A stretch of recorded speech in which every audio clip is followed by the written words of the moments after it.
여호수아 8장 10절부터 23절까지의 말씀입니다. 여호수아 8장 10절부터 23절까지의 말씀입니다. 구약성경 330페이지에 있습니다. 저와 여러분이 한 절씩 교독합니다. 여호수아가 아침에 일찍이 일어나 백성을 점호하고 이스라엘 장로들과 더불어 백성에 앞서 아이로 올라가매 그와 함께한 군사가 다 올라가서 그 성읍 앞에 가까이 이르러 아이 북쪽에 진치니 그와 아이 사이에는 한 골짜기가 있더라. 그가 약 5천 명을 택하여 성읍 서쪽 베델과 아이 사이에 매복시키니 이와 같이 성읍 북쪽에는 온 군대가 있고 성읍 서쪽에는 복병이 있었더라.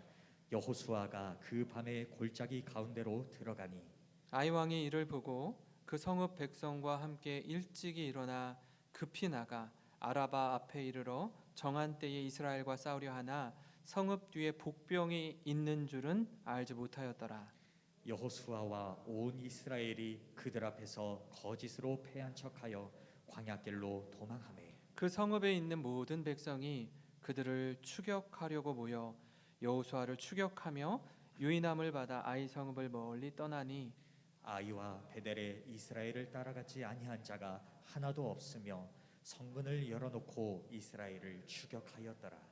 여호와께서 여호수아에게 이르시되 내 손에 잡은 단창을 들어 아이를 가리키라.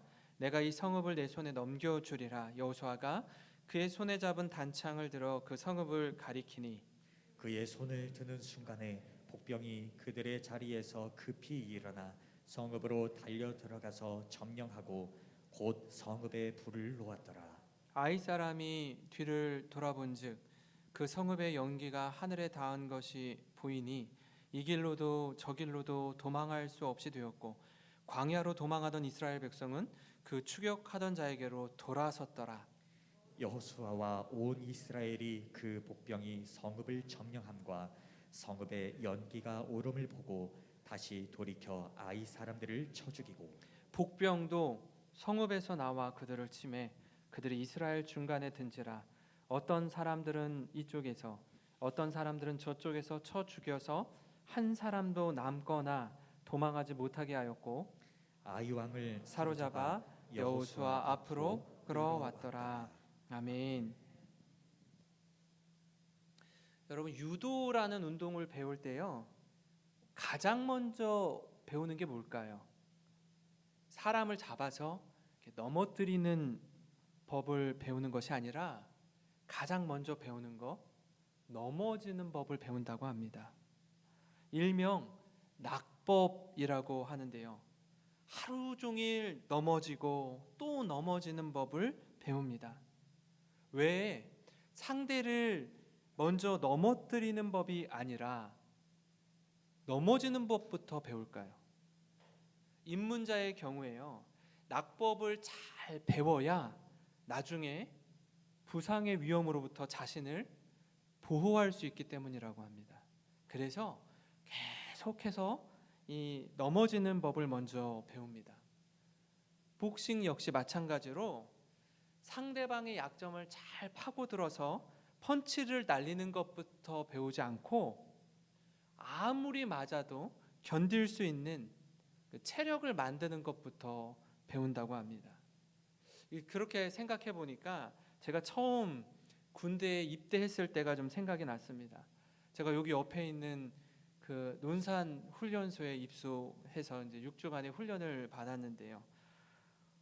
이 훈련을 받는데 훈련과 훈련 사이 그리고 모든 훈련을 마치고 잠이 들 때쯤에 잠자고 있는데 다 일으켜 세워가지고 얼차려를 주는 거예요. 너무 힘들더라고요. 그러니까 훈련이 힘든 거는 뭐 힘들다 싶은데 훈련이니까 훈련과 훈련 사이에 좀 쉬는 시간에도 계속 얼차려를 주고 잠이 들만하면 또 깨워가지고 군장을 쌌다가 풀렀다가 뭐 계속 얼차려를 주는데 막 그 한겨울에도 막 땀이 나더라고요.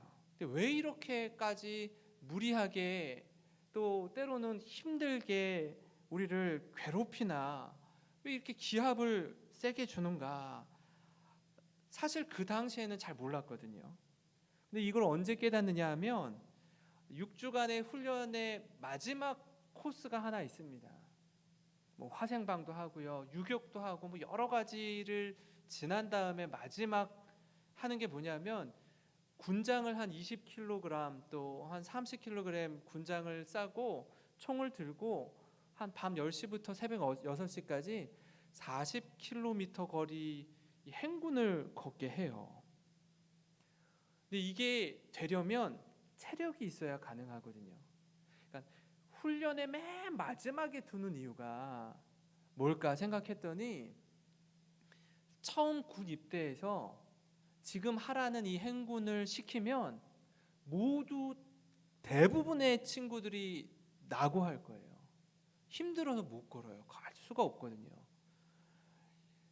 이걸 감당하기 위한 체력을 만들려고 그렇게 고생을 시키더라고요. 힘들이고 애쓰고 체력을 다 만들기 위해서 했던 일이라는 걸 나중에 깨달았습니다. 그래서 이 6주간의 군사 훈련 과정 속에 이 고도의 널차려가 우리 자신도 모르는 사이에 이 체력이 점점 좋아지게 되는 걸 경험하는 겁니다. 제가 이 과정을 겪으면서 참 많은 걸 깨달았던 귀한 시간이었습니다.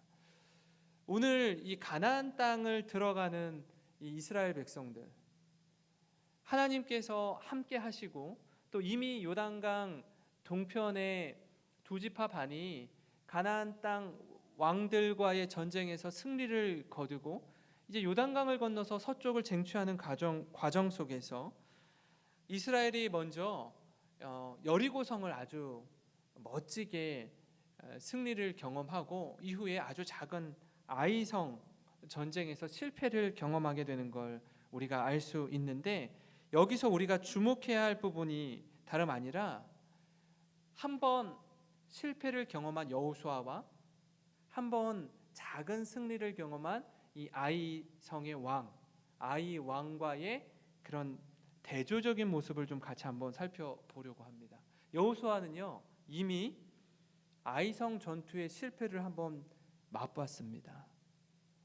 여리고성을 한번 승리를 경험해 보니 아이성 정도야 넉넉히 이기고도 남겠다 싶어서 최소한의 병력을 통해 전쟁에 나갔다가 실패하고 주랭랑쳐서 도망 오게 되죠. 이를 통해 깨달은 게 하나 있어요. 그게 뭐냐면 전쟁은 내가 하는 게 아니라 모든 전쟁의 승패는 여호와께서 함께 하실 때 달려 있구나라는 걸 아주 뼛속 깊이 경험했다라는 겁니다. 반면에 아이 왕은요 1차 전쟁의 승리에 사로잡힌 나머지 2차 전쟁에도 손쉽게 승리하리라는 확신에 차서 전쟁에 임하는 모습을 오늘 말씀을 통해서 우리가 확인할 수 있습니다. 그러니까 여호수아와 아이 왕의 깨닫는 이 타이밍이 서로 다른 겁니다. 한 발 앞서서 먼저 패배를 경험한 여호수아, 그래서 겸손하게 준비하는 여호수아의 모습과 한 번 작은 승리의 경험을 통해서 자신감을 갖고 나아가는 아이 왕, 자신만만한 모습으로 전쟁에 임하는 아이 왕을 볼 수 있는데, 이런 과정을 좀 바라보면서 함께 말씀을 나누고자 합니다.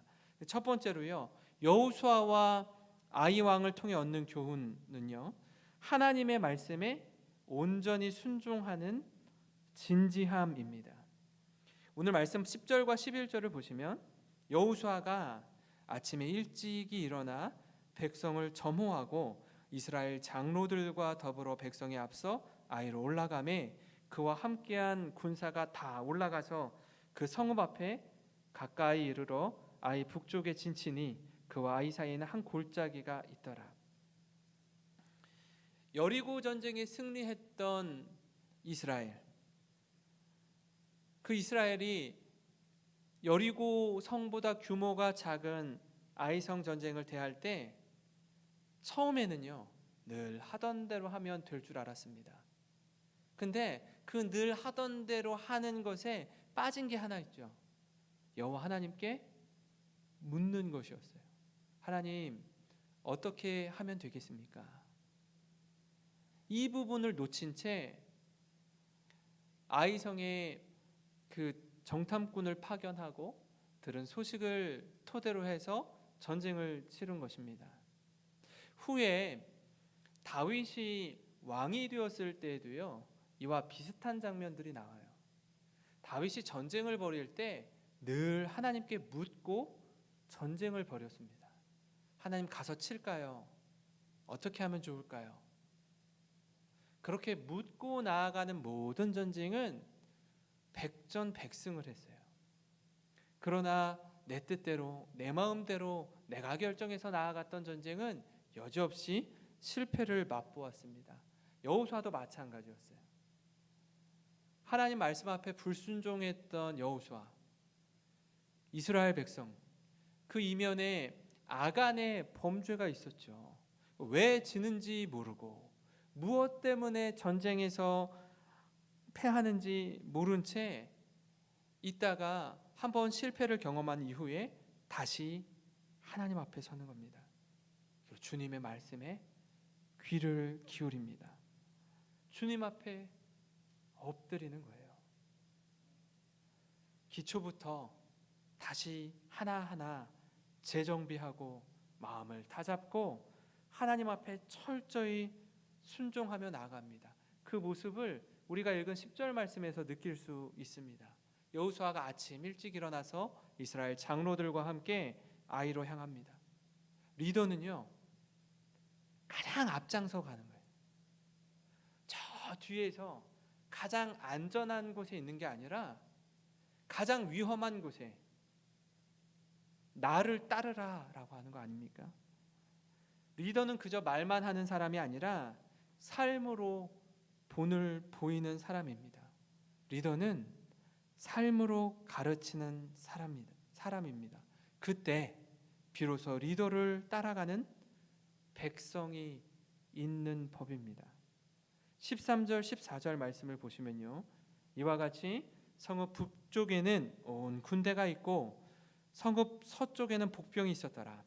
여호수아가 그 밤에 골짜기 가운데로 들어가니 아이 왕이 이를 보고 그 성읍 백성과 함께 일찍이 일어나 급히 나가 아라바 앞에 이르러 정한 때에 이스라엘과 싸우려 하나 성읍 뒤에 복병이 있는 줄은 알지 못하였더라.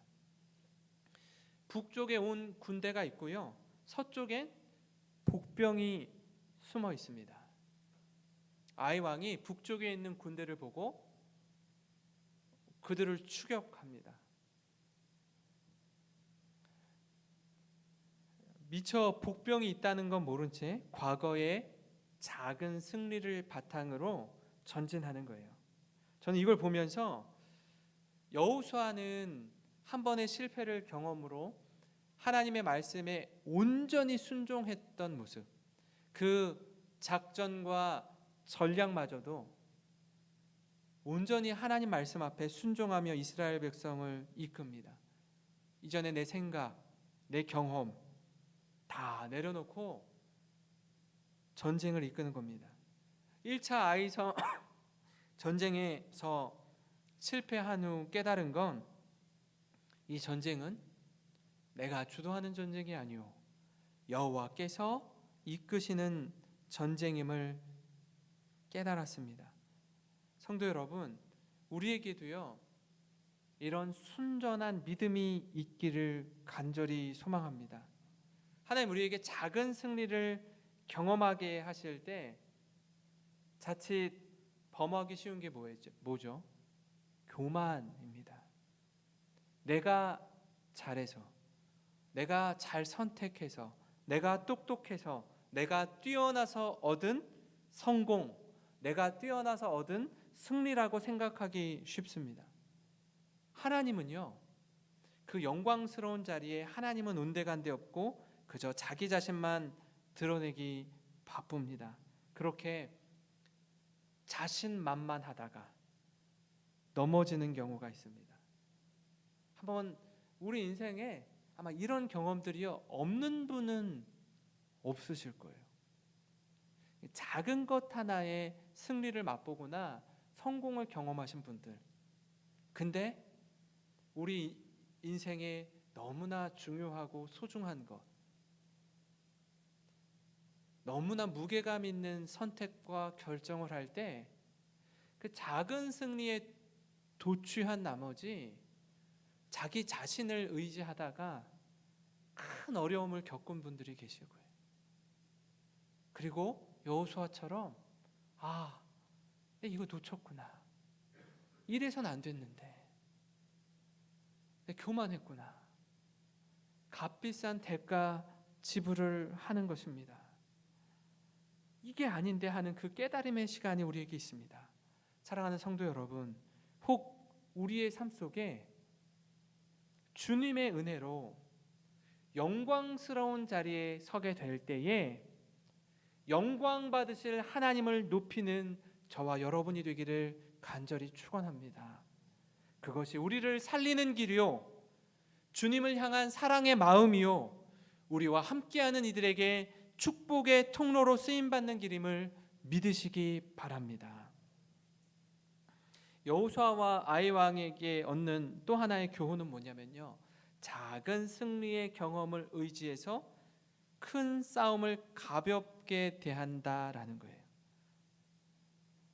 15절부터 17절에 여호수아와 온 이스라엘이 그들 앞에서 거짓으로 패한 척하여 광야 길로 도망하며 그 성읍에 있는 모든 백성이 그를 추격하려고 모여 여호수아를 추격하며 유인함을 받아 아이 성읍을 멀리 떠나니 아이와 베델에 이스라엘을 따라가지 아니한 자가 하나도 없으며 성문을 열어놓고 이스라엘을 추격하였더라. 이스라엘은 1차 아이성 전쟁 패배 이후에 하나님의 지시대로, 여호와의 지시대로 모든 전략을 수정해서 다시 전쟁에 임합니다. 그 전략은 이거였어요. 초기에 자신들이 패배한 것처럼 도망가고 그들이 추격할 때에 뒤에서 아이성을 차지하는 것이었습니다. 매복한 군사들이 후위를 공격하는 겁니다. 이게 하나님이 가르쳐준 전략이었습니다. 아니나 다를까 예상대로 아이 왕이요, 1차 전쟁의 승리에 도취해서 마음 편하게 전쟁에 임합니다. 어떤 모습과 같죠? 여리고 전쟁에 승리한 이스라엘이 너무 쉽게 아이성 전쟁에 임했던 모습과 별반 다를 게 없습니다. 아이성에 있는 모든 백성이 이스라엘을 추격합니다. 사실요, 이건 상식적인 건데요, 자기 성을 텅텅 비워두고 문을 활짝 열어두고 자신들을 공격하는 이스라엘 백성을 쫓는다? 이건요, 있을 수 없는 일이에요. 그렇게 전쟁하면 안 되는 거예요. 본진을 지키지 않고 자기 성을 지키지 않고 모든 병력들이 다 나아갔다? 있을 수 없는 일이거든요. 왜 이런 일이 있죠? 너무 안일했던 거예요. 자신만만했던 거예요. 교만이 하늘을 찌르는 거예요. 이럴 수가 없는 일인데 1차 전쟁의 승리에 대한 확신이 도리어 그들을 완전하게 패하게 만들었습니다. 20절 말씀에 아이 사람이 뒤를 돌아본즉 그 성읍의 연기가 하늘에 닿은 것이 보이니 이 길로도 저 길로도 도망할 수 없이 되었고 광야로 도망하던 이스라엘 백성은 그 추격하던 자에게로 돌아섰더라. 완전히 상황이 반전이 이루어지는 겁니다. 도망하는 척하던 이스라엘 백성들이 뒤를 돌아서 자신들을 공격하는 거예요. 뭐지? 어떻게 된 일이지? 하고 뒤를 돌아보니까 아이성이 함락당한 겁니다. 불에 타서 연기가 피어오르는 거예요. 뒤로 도망갈 수도 없고 앞으로 나아갈 수도 없고 중간에서 샌드위치처럼 뛰어버리게 된 겁니다. 너무나 쉽게 이기나 싶던 전쟁이었는데 전혀 뜻밖의 복병으로 말미암아서 완전히 전세가 역전됩니다. 우리 인생에도 이런 경우가 종종 있습니다. 확신에 차서 도전했던 그 사업이 뜻밖의 일로 어려움을 겪기도 하고요. 좋은 관계를 유지하고 지냈던 1년, 2년, 아니요, 10년, 20년 평생 형, 동생 하면서 정말 가깝게 지냈던 관계마저도요, 단 한 번의 말실수로, 단 한 번의 큰 약속을 어김으로 인해서 관계가 깨지고 마음이 멀어지기도 합니다. 성도 여러분, 실제로 우리에게 일어나는 일들, 그 일들을 돌아보면서 하나님 앞에 엎드리는 시간이 되었으면 좋겠습니다. 하나님, 앞서 이스라엘과 또 여기서 보여주는 이 아이 왕의 패착, 그가 처음 경험했던 작은 승리, 그 작은 승리를 경험할 때는요, 벌벌벌 떨면서 하나님 의지하면서 주님 도와달라고 그렇게 주님과 동행하면서 나아갔던 승리를 경험했거든요. 근데 시간이 지날수록 일들이 잘 돼요. 하는 일마다 성공하는 것 같아요. 그래서 나의 전 재산, 내가 지금까지 경험했던 작은 승리들의 이 확신에 찬 나머지 너무나 중요한 일, 너무나 중요한 선택을 결정할 때는요, 이거 정말 하나님 앞에서 씨름하고 주님 앞에서 금식하고 기도하면서 주의 뜻을 구하면서 엎드려야 되는 그 결정 앞에서는 모든 것들이 다 생략되어 버린 채 내 경험, 내 능력, 내 인맥, 내 힘, 그것 하나 의지하고 나아가다가 쿵 하고 넘어지는 거 아닙니까?